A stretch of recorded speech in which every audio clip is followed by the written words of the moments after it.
ভরবেগ জিনিসটা কি?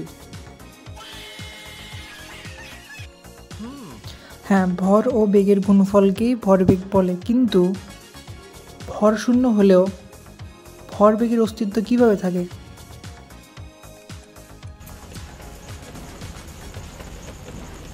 চিন্তারই বিষয়। সহজ ভাষায় ভরবেগ বোঝায় একটি বস্তুর কতটুকু গতি আছে এবং এটিকে থামাতে কতটুকু বলের প্রয়োজন। বুঝতে পেরেছি। কি করছেন আপনি?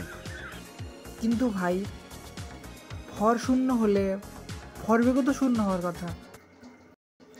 হ্যাঁ ভাই, কিন্তু ফোটনের শক্তি এর ভরবেগের যোগান দেয়। আমি তো কিছুই বুঝতে পারতেছি না। আপনি কি আমার পাগল পাইছেন নাকি?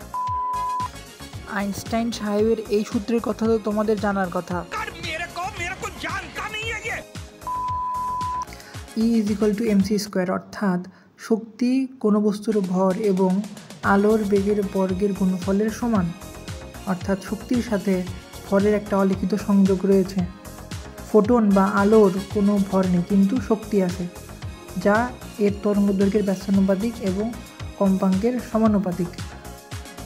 তাই ফোটন কণার ভর শূন্য হলেও এর ভরবেগ আছে।